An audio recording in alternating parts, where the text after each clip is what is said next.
एक प्राथमिक स्कूल में अंजलि नाम की एक शिक्षिका है। वह कक्षा 5 की क्लास टीचर है।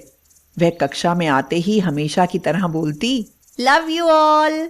मगर वह जानती थी कि वह सच नहीं बोल रही। वह कक्षा के सभी बच्चों से एक जैसा प्यार नहीं करती थी। कक्षा में एक ऐसा बच्चा है जो उनको फूटी आंख भी नहीं भाता है। उसका नाम राजू है। राजू, तुम ये कैसी स्थिति में स्कूल आते हो? तुम्हारे बाल खराब होते हैं, जूतों के बंद खुले, शर्ट के कॉलर पर मैल के निशान होते हैं। पढ़ाई के दौरान भी तुम्हारा ध्यान कहीं और होता है। मैडम के डांटने पर वह चौंक कर उन्हें देखता, मगर उसकी खाली खाली नजरों से साफ पता लगता रहता कि राजू शारीरिक रूप से कक्षा में उपस्थित होने के बावजूद भी मानसिक रूप से गायब है। धीरे धीरे मैडम को राजू से नफरत सी होने लगी। क्लास में घुसते ही राजू मैडम की आलोचना का निशाना बनने लगता। सब बुराई के उदाहरण राजू के नाम पर किए जाते। बच्चे उस पर खिलखिलाकर हंसते और मैडम उसको अपमानित करके संतोष प्राप्त करती। राजू ने हालांकि किसी बात का कभी कोई जवाब नहीं दिया था। मैडम राजू से कहती है, तू तो एक बेजान पत्थर की तरह लगता है, जिसके अंदर आत्मा नाम की कोई चीज ही नहीं है। प्रत्येक डांट और सजा के जवाब में वह बस अपनी भावनाओं से खाली नजरों से उन्हें देखा करता और अपना सिर झुका लेता। पहला सेमेस्टर समाप्त हो गया और प्रोग्रेस रिपोर्ट बनाने का चरण आया। राजू, मैं तुम्हारी प्रगति रिपोर्ट में ना यह सब बुरी बातें लिख दूंगी। फिर तुम्हारे माता पिता को स्कूल बुलाकर उनसे बात करूंगी। प्रगति रिपोर्ट माता पिता को दिखाने से पहले हेडमास्टर के पास जाया करती थी। उन्होंने जब राजू की प्रोग्रेस रिपोर्ट देखी तो मैडम को बुला लिया और उनसे पूछा, मैडम, प्रगति रिपोर्ट में कुछ तो राजू की प्रगति भी लिखनी चाहिए। आपने तो जो कुछ लिखा है, इससे राजू के पिता बिल्कुल निराश हो जाएंगे। मैं माफी मांगती हूँ सर, लेकिन राजू एक बहुत ही अशिष्ट और निकम्मा बच्चा है। मुझे नहीं लगता कि मैं उसकी प्रगति के बारे में कुछ लिख सकती हूँ। मैडम घृणित लहजे में बोलकर वहां से उठकर चली गई। अगले दिन हेडमास्टर ने एक विचार किया। उन्होंने अपने चपरासी रामू से कहा, रामू, ये लो, राजू की पिछले वर्षों की प्रगति रिपोर्ट मैडम की डेस्क पर रख दो। रामू ने वैसा ही किया। अगले दिन मैडम ने कक्षा में प्रवेश किया तो रिपोर्ट पर उनकी नजर पड़ी। यह तो राजू की पिछले वर्षों की रिपोर्ट है। पिछली कक्षाओं में भी राजू ने निश्चय ही यही गुल खिलाए होंगे। ऐसा कहकर उन्होंने कक्षा 3 की रिपोर्ट खोली। रिपोर्ट में टिप्पणी पढ़कर उनकी आश्चर्य की कोई सीमा न रही जब उन्होंने देखा कि रिपोर्ट राजू की तारीफों से भरी पड़ी है। उसमें लिखा था, राजू जैसा बुद्धिमान बच्चा मैंने आज तक नहीं देखा। बेहद संवेदनशील बच्चा है और अपने मित्रों और शिक्षक से बेहद लगाव रखता है। अंतिम सेमेस्टर में भी राजू ने प्रथम स्थान प्राप्त कर लिया है। मैडम ने अनिश्चित स्थिति में कक्षा 4 की रिपोर्ट खोली। उसमें लिखा था, राजू ने अपनी मां की बीमारी का बेहद प्रभाव लिया। उसका ध्यान पढ़ाई से हट रहा है। राजू की मां को अंतिम चरण का कैंसर हुआ है। घर पर उसका और कोई ध्यान रखने वाला नहीं है, जिसका गहरा प्रभाव उसकी पढ़ाई पर पड़ा है। मैडम, राजू की मां मर चुकी है और इसके साथ ही राजू के जीवन की चमक और रौनक भी। उसे बचाना होगा, इससे पहले कि बहुत देर हो जाए। यह सुनकर मैडम के दिमाग पर बोझ हावी हो गया। कांपते हाथों से उन्होंने प्रगति रिपोर्ट को बंद किया। मैडम की आंखों से आंसू एक के बाद एक गिरने लगे। उन्होंने साड़ी से अपने आंसू पोंछे। अगले दिन जब मैडम कक्षा में दाखिल हुई तो उन्होंने अपनी आदत के अनुसार अपना वाक्यांश आई लव यू ऑल दोहराया, मगर वह जानती थी कि वह आज भी झूठ बोल रही हैं, क्योंकि इसी क्लास में बैठे एक उलझे बालों वाले बच्चे राजू के लिए जो प्यार वह आज अपने दिल में महसूस कर रही थी, वह कक्षा में बैठे और किसी भी बच्चे से अधिक था। मैडम राजू से बोली, राजू, इस सवाल का जवाब दो, क्या होगा?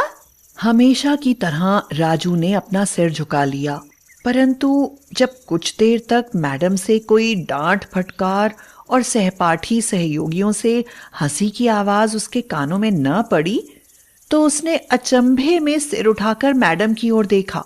मैडम तो मुस्कुरा रही थी। उन्होंने राजू को अपने पास बुलाया और बोला, इस सवाल का जवाब दोहराओ और बताओ। राजू 3-4 बार की कोशिश के बाद अंत में बोल ही पड़ा।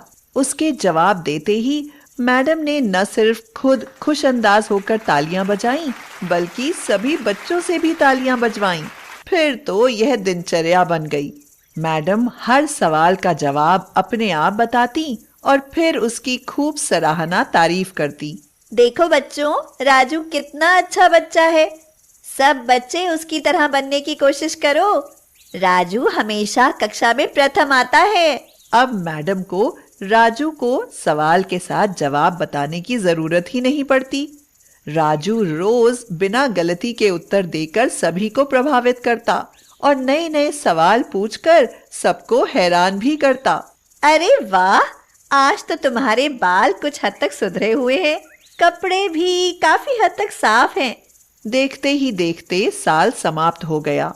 तुमने दूसरा स्थान हासिल कर कक्षा 5वीं पास कर ली है राजू, यानी अब तुम दूसरी जगह स्कूल में दाखिला लोगे। कक्षा 5वीं के विदाई समारोह में सभी बच्चे मैडम के लिए सुंदर उपहार लेकर आए और मैडम की टेबल पर ढेर लग गया। इन खूबसूरती से पैक किए हुए उपहारों में एक पुराने अखबार में बदतर सलीके से पैक हुआ एक उपहार भी पड़ा था। बच्चे उसे देखकर हंस रहे थे। मैडम ने कहा, राजू, ये उपहार तुम लाए हो? राजू ने हाँ में सिर हिलाया। क्या है इसमें राजू?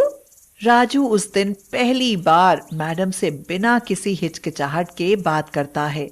मैडम, आप ये उपहार खोल कर देखिए। इसके अंदर एक इत्र की आधी इस्तेमाल की हुई शीशी और एक कंगन है जिसके ज्यादातर मोती झड़ चुके हैं। मेरे पास आपको देने के लिए इसके सिवा और कुछ भी नहीं है।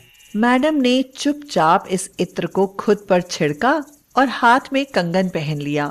बच्चे यह दृश्य देखकर हैरान रह गए, खुद राजू भी। आखिर राजू से रहा न गया और वह मैडम के पास आकर खड़ा हो गया। कुछ देर बाद उसने अटक अटक कर मैडम को बोला, मैडम, आज आप में से मेरी माँ जैसी खुशबू आ रही है। इतना सुनकर मैडम की आंखों में आंसू आ गए और उन्होंने राजू को अपने गले से लगा लिया।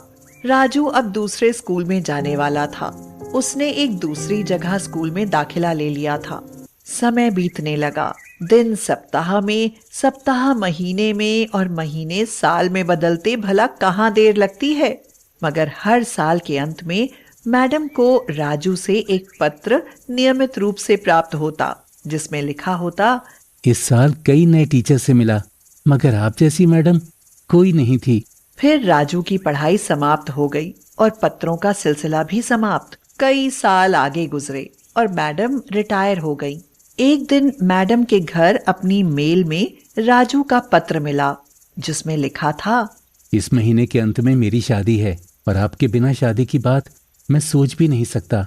और हाँ, एक और बात, मैं जीवन में बहुत सारे लोगों से मिल चुका हूँ लेकिन आप जैसा कोई नहीं है। आपका डॉक्टर राजू। मैडम खुद को हरगिज ना रोक सकी। उन्होंने अपने पति से अनुमति ली और वह राजू के शहर के लिए रवाना हो गई। शादी के दिन जब वह शादी की जगह पहुंची तो थोड़ी लेट हो चुकी थी।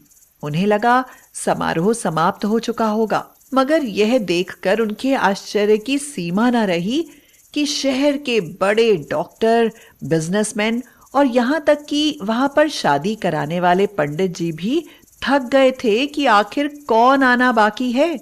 मगर राजू समारोह में शादी के मंडप की बजाय गेट की तरफ टकटकी लगाए उनके आने का इंतजार कर रहा था। फिर सबने देखा कि जैसे ही एक बूढ़ी औरत ने गेट में प्रवेश किया, राजू उनकी ओर लपका और उनका वह हाथ पकड़ा जिसमें उन्होंने अब तक कंगन पहना हुआ था और उन्हें सीधा मंच पर ले गया।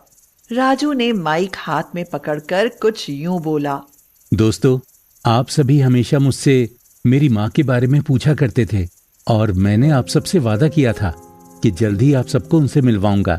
ध्यान से देखिए, ये मेरी प्यारी सी माँ, दुनिया की सबसे अच्छी माँ है। यही मेरी माँ है। इतना सुनकर मैडम ने राजू को गले से लगा लिया